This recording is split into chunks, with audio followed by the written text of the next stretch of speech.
بسم اللہ الرحمن الرحیم۔ السلام علیکم۔ کیا آپ جانتے ہیں کہ کون سے پھل کو پھلوں کا باپ کہا جاتا ہے؟ آج ہم اس ویڈیو میں بات کریں گے پپیتے کی۔ پپیتا ایسا پھل ہے جسے سارے پھلوں کا باپ کہا جاتا ہے۔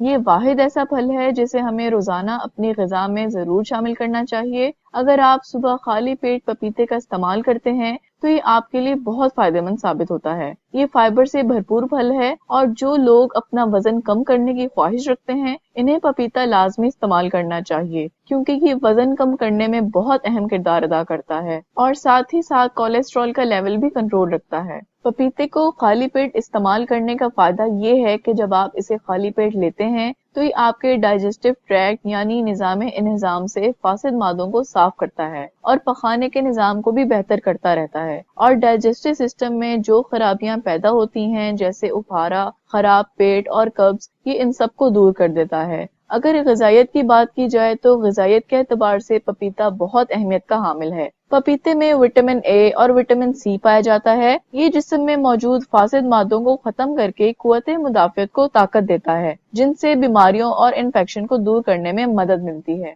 پپیتے میں موجود vitamin C, potassium, antioxidants اور فائبر خون کی نالیوں کو صاف کرتے ہیں اور خون کو بڑھاتے ہیں۔ یہ جسم سے سوجن کو بھی ختم کر دیتے ہیں۔ پپیتا آنکھوں کے لیے بہت بہترین پھل ہے۔ اس میں موجود وٹامن ای چہرے کو خوبصورت بناتا ہے اور آپ کو جلدی بوڑھا نہیں ہونے دیتا۔ پپیتا شوگر کے مریضوں کے لیے بہت اچھا پھل ہے کیونکہ اس کا شوگر لیول بہت کم ہوتا ہے۔ جن لوگوں کو شوگر نہیں ہے وہ بھی پپیتے کو استعمال کر کے شوگر ہونے سے خود کو بچا سکتے ہیں۔ پپیتے میں یہ خاصیت ہے کہ یہ کینسر سے بچاتا ہے کیونکہ اس میں اینٹی آکسیڈنٹس کی مقدار زیادہ ہوتی ہے، جس کی وجہ سے یہ جسم میں بننے والے کینسر سیلز کو تباہ کرتا ہے اور جسم کو کینسر جیسے خطرناک مرض سے محفوظ رکھتا ہے۔ انہی خوبیوں کی وجہ سے پپیتے کو بہت اہمیت حاصل ہے اور سب کو چاہیے کہ صحت مند زندگی گزارنے کے لیے اپنی ڈیلی لائف میں پپیتے کا لازمی استعمال کریں۔